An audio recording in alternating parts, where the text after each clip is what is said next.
Hey, welcome back to the MrExcel Podcast. I'm Bill Jelen. Well, today is Friday before Memorial Day weekend in the United States. This is a 3-day weekend for us, kind of the first kickoff for the summer. Chance to thank all the veterans.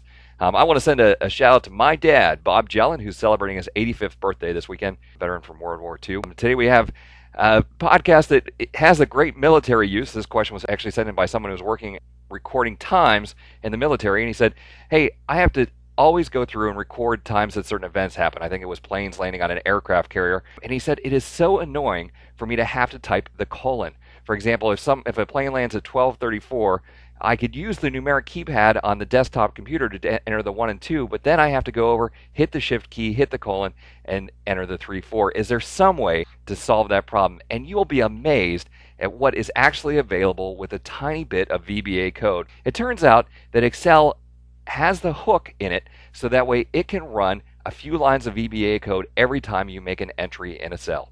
Now here's how we get there. We're going to hit Alt F11, which will get us back to the VBA Editor. And in the project window, if you don't see the project window, go to View, Project Explorer. In the project window, look for your workbook.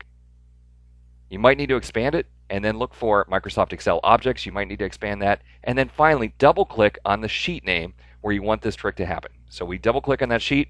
There's 2 drop-downs at the top. From the left drop-down, choose Worksheet, and from the right drop-down, these are all the events that we can capture.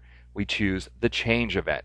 So we have the skeleton of a tiny little bit of VBA code here for Worksheet Change. Now I'm going to paste in some code. We'll talk about the code real briefly.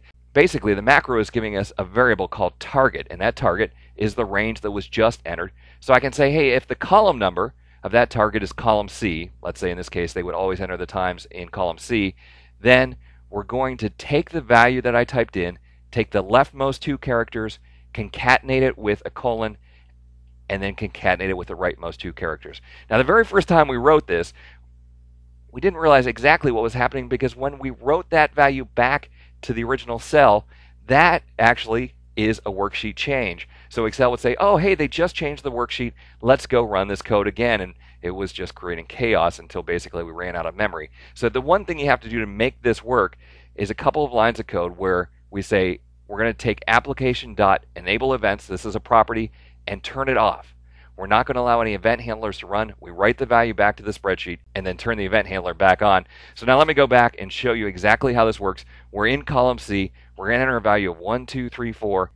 And watch when I hit enter, there'll be a brief pause, but then all of a sudden the colon will show up and we actually have a real time. If I go back, you'll see that Excel converted it to a real time. It also works with military times. So if something happened at 23:45, it adds the colons in and converts it to the real time. This is a great trick. Now, if you don't have to enter times, but you have some huge annoying situation where you have to enter a few digits and then a weird character and then a few more digits, a little bit of VBA code will go a long way. Now, if you've never used VBA before, I want to point you to the MrExcel message board. Over 30,000 questions a year are answered, and we love to answer VBA questions. Just say, hey, I'm completely new to VBA. I need to figure out how to do this event handler, and people will be happy to troubleshoot your code and get you going. Hey, thanks for stopping by. If you're in the United States, please have a great and safe 3-day weekend. Otherwise, we'll see you next time for another netcast from MrExcel.